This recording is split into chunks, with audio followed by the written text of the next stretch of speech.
목요 정치 토크 시간입니다. 대선 레이스가 본격화되면서 경선 후보들의 공약이 잇따라 발표되고 있는데요. 이와 관련해 배재대 최호택 교수, 단국대 이희성 교수와 자세한 이야기 나눠보겠습니다. 두 분 교수님 어서 오십시오. 네, 안녕하세요. 네, 시간 내주셔서 고맙습니다. 자, 먼저 현 시점에서 보면 민주당은 누가 뭐래도 이재명 후보의 독주가 이대로 갈 것 같은 분위기잖아요. 사실 그래서 별로 재미가 없는데 반면에 국민의힘은 4강전 결과에 관심이 집중되고 있습니다. 자, 국민의힘 경선 아무래도 쟁점은 탄핵 그리고 빅텐트 이렇게 두 가지로 요약이 될 것 같은데 최 교수님 먼저 국민의힘 경선 어떻게 전개될 거라고 보십니까? 오늘부터 26일까지 네. 이제 그 4차례에 걸쳐서 1대1 토론이 있고 또 한 차례에 걸쳐 4인 토론회가 있습니다. 네. 아마 중요한 쟁점은 크게 세 가지일 것 같은데요. 하나는 윤석열 전 대통령과의 관계 설정을 네. 어떻게 할 것인가 이 문제 하나고요. 그다음에 이 반 이재명 빅텐트에 대해서 네. 어떤 입장을 가지고 있는지 이 부분에 대한 논의. 그다음에 네. 세 번째는 이 한덕수 국무총리의 출마와 관련해서 네. 또 어떤 생각을 가지고 있는지 이런 것들이 중요한 쟁점으로 갈 가능성이 크다. 저는 네. 이렇게 보고 있는데요. 어찌 보면 이제 경쟁력 있는 후보가 최종 네. 후보가 누가인지를 따져보는 그런 네. 토론회가 될 것 같은데 저는 지난번 대선 때도 사실 민주당 같은 경우에는 이낙연 후보하고 이재명 후보 간의 네거티브 공방이 그때 네. 있었거든요. 아마 국민의힘에서도 이번에도 그런 것이 좀 있지 않을까 그런 예측을 좀 하고 있습니다. 더 치열해지면 네거티브가 나올 수도 있을 것 같다. 이 교수님은 어떻게 보십니까?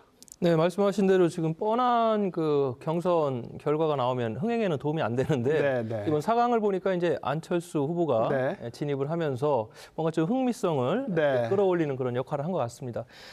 지금 탄핵 찬성과 탄핵 반대 네. 2대2로 좀 갈렸지 않습니까? 네. 이 부분이 이제 4강 토론회를 통해서 좀 설전이 이어질 수 있고요. 네. 그런 부분에서 이제 지목 토론이라고 그러죠. 네. 진행이 되고 있는데 어찌됐든 전체적으로 보면 4강에서는 서로를 좀 이렇게 공격보다는 네.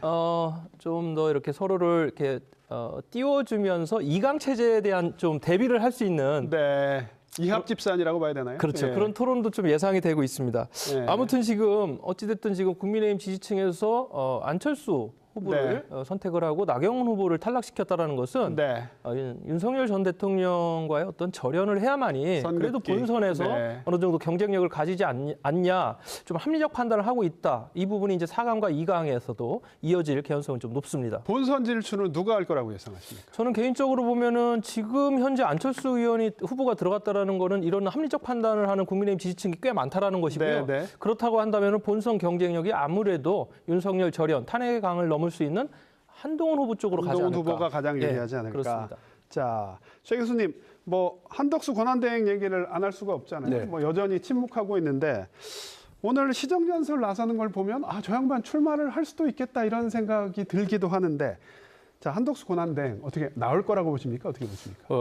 오늘 오전에 저도 이제 TV 중계를 네. 보면서 이분이 이제 거의 굳혔구나 네. 그런 생각을 해봤습니다. 굳혔다? 예. 네. 지금 이제 당내에서도 많은 요청이 있는 그렇죠. 건 사실이고요. 그 다음에 지금 외부에서도 지난번 트럼프 대통령과의 통화에서도 네. 나올 거냐 이렇게 물어보니까 시원한 답을 안 하고서 지금 네. 이렇게 보류를 한 이후에도 네. 지금껏 한 번도 이렇게 시원한 답을 안 한 것 같아요. 네. 그 얘기는 결국에는 시간이 다가오기 때문에 네. 아마 출마 쪽으로 가닥을 잡을 수 있는데요. 네. 그 타이밍을 좀 보는 것 같아요. 그러니까 타이밍은 아마 이번 주말에 지금 미국에서 네. 2대2 지금 통상협상이 있지 않습니까? 네. 아마 그 결과를 보고서 네. 그 타이밍을 보지 않을까 싶기도 하고 네. 아마 최종적으로는 5월 3일이 그게 이제 후보 등록 마감일이에요. 그래서 네.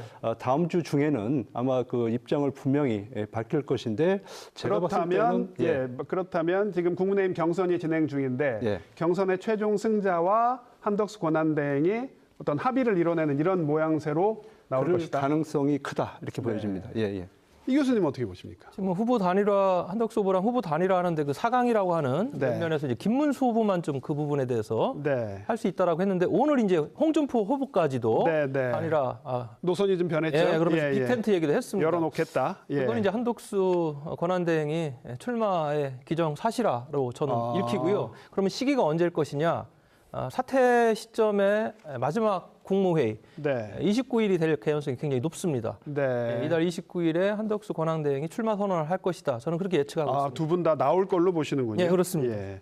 자, 이번엔 이재명 후보 얘기 좀 하겠습니다. 이재명 후보가 갑자기 해양수산부 부산 이전 공약을 이야기했습니다. 뭐 김동연 후보는 인천으로 이전하겠다 이런 카드를 꺼내들었고요. 자, 여기에 민주당 내에서는 기재부를 둘로 쪼개는 이런 논의까지 나왔는데, 자, 뭐 충청권에서는 반발하고 있죠. 행정수도 완성에 찬물 끼얹는 거 아니냐 이런 얘기 나오는데 이 부분은 어떻게 보십니까? 뭐 지역의 어떤 이해관계나 이기적인 어떤 생각을 떠나가지고요. 네. 지금 우리가 행정부처가 분산이 되면서 네. 행정력 낭비에 대해서 우리가 그동안 겪었지 않습니까? 네. 해수부만 떼내어서 부산으로 옮긴다? 네. 이러면 이제 해수부 장관이 부산에 며칠이나 머물겠습니까? 네. 더군다나 이제 세종시라든가 서울의 정부 부처하고의 협의 이런 관계에 있어서 네. 비효율적이다. 물론 이제 선거 과정이기 때문에 부산 민심을 네. 좀 잡으려는 그런 어떤 공약일 수는 있겠지만 전체적인 어떤 행정 경영 뭐 이런 네. 측면으로 본다면 썩 바람직하지 않다 이렇게 봅니다. 최 교수님, 뭐 충청권 입장에서야 다 갖고 있고 싶죠. 하지만 뭐 부산, 경남 정말 경제 요즘에 어렵잖아요.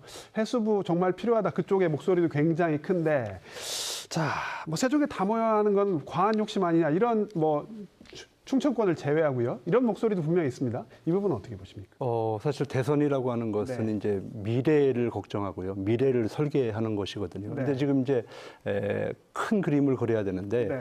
강론을 가지고 이번에 이제 선거 공약으로 나온단 말이에요. 네. 이것은 아마 지역 표심을 자극하는, 네. 자극하기 위한 네. 그런 전략이 아닌가 그렇게 보는 거고요. 네. 또 하나 이제 그 지금 기재부 같은 경우에는 기획예산처하고 재정경제부로 두 개를 나누겠다는 거잖아요. 네. 아마 그동안에 이제 기획재정부에 대한 아마 조금 불만이 좀 있었던 것 같아요. 네. 그래서 이번에 이 불만부처에 대한 어떤 길들이기용으로 네. 이런 공약을 내놓은 것이 아닌가 그런 네. 생각을 해보는데 저는 대선 일대일수록 제일 중요한 것은 우리가 지금 수도권 일극 체제를 타파하고요. 그다음에 네. 이제 국가의 균형 발전을 이루기 위해서 사실은 행정수도 세종을 우리가 만든 거 아니겠습니까? 네. 그렇기 때문에 이런 강론보다는 세종시의 완성을 어떻게 언제까지 할 것인지 네. 이런 부분에 대해서 후보께서는 정확한 네. 답들을 내놔야 된다 이렇게 생각을 하고 있습니다. 네, 좀 본질적인 논의가 필요하다는 말씀으로 제가 읽히는데, 자, 뭐 이재명 후보 관련해서 좀 더 얘기를 여쭤보면 대법원 전원합의체가 정말 박차를 가하고 있어요. 오늘 뭐 속행기일까지 진행을 했는데, 야, 이렇게 빨리 하는 거 이것도 이제 야권에서는 의심의 논추리가 뭐 없을 수가 없잖아요. 자, 대법원의 판단이 대선에 상당한 영향을 미치는 거 아니냐, 뭐 이런 의문점이 들 수밖에 없는데 이 부분은 어떻게 보십니까? 글쎄요, 뭐 심리에 대한 속도를 내는 거가 좀 이례적이긴 합니다만은 네, 어떻게 보면은 이 부분에 대해서 대법원 판단은 좀 두 가지로 우리가 예상할 수 있지 않을까 싶습니다. 이걸 네. 이제 대선 이후까지 끌고 간다라는 거에 대해서는 왠지 좀 전체적으로 보면 국정 운영이라는 측면에서 네. 사법 리스크라는 것이 어느 리더십에 계속적으로 끌고 간다는 건 그렇게 좋지 않거든요. 네, 네. 그렇기 때문에 그 전에 모든 것들을 좀 결자 해제하는 그런 마음으로 좀 하겠다. 이거는 이제 대법원장의 어떤 네. 정무적 판단이 아닌가 싶고요. 네, 그런 속에서 이제 뭐 어떤 결과가 나오느냐 예측할 수는 없지만 네. 뭐 이제 기각된다라고 하면은 뭐 이재명 대표야 뭐 당연히 그 아주 뭐 좋은 그런 방향으로 가겠지만 네. 파기 완성됐을 때는 이 부분이 이제 사법 리스크를 안고 또 대선까지 치러야 된단 말이죠. 네. 그런 부분에 대해서 아무래도 촉각을 세울 수밖에 없고 네. 민주당 입장에서는 이렇게 빠르게 심리하는 거에 대해서 썩 달가워하지는 않는 것 그렇겠죠. 같습니다. 예. 이 부분을 그냥 그대로 이렇게 쉽게 말하면 좀 뭉개고 가는 것이 네. 현재 판세를 어차피 대세가 기울었는데 판세를 유지하는 게 좋잖아요. 네, 네. 그래서 아무래도 좀 이 부분은 마지막 대선에서 네. 마지막 변수인 것 같습니다. 네. 네. 최 교수님 어떻게 보십니까? 예, 다들 이제 언론에서는 조금 이제 뭐 이례적이다 이런 네. 표현을 쓰고 있는데요. 제 생각에는 이제 원칙적으로 좀 재판이 진행되고 있다 이렇게 633 보고 원칙을 있습니다. 지키려고 한다. 네. 조희대 대법원장이 이제 633 원칙을 네, 고수를 했잖아요. 그 동안에 이제 1심과 2심이 시간이 너무 많이 걸렸어요. 네. 몇 년이 지금 걸렸기 때문에 네.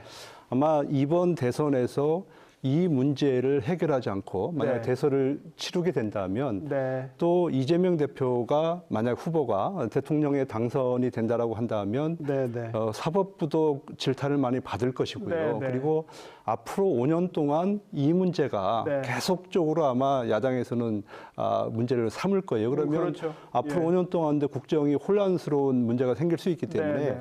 아마 조희대 대법원장이 결정을 한 것 같아요. 네. 이 문제는 여기서 털고 가야 되겠다. 그래서 네. 제 생각에는 한 5월 11일 네, 후보 네. 등록일 이전에는 네, 네. 아마 속전속결로 해서 결정을 내지 않을까. 왜냐하면 지금 네. 이거는 뭐 법리를 따지는 거잖아요. 그러니까 네, 네. 잘잘못을 따지는 게 아니고 네. 이 심이 제대로 적용이 됐는지 안 됐는지 네. 이 문제를 판단하는 것이기 때문에 저는 일정 부분 다 결론이 나 있을 거라고 저는 네. 생각을 하기 때문에 5월 11일 날 이전에는 네. 저는 판결이 날 것이라 이렇게 보고 있습니다. 진영의 논리를 떠나서 예. 털고 가자는 의미로요. 그런 말씀이시죠. 알겠습니다. 두 분 교수님 오늘은 여기까지 듣겠습니다. 고맙습니다.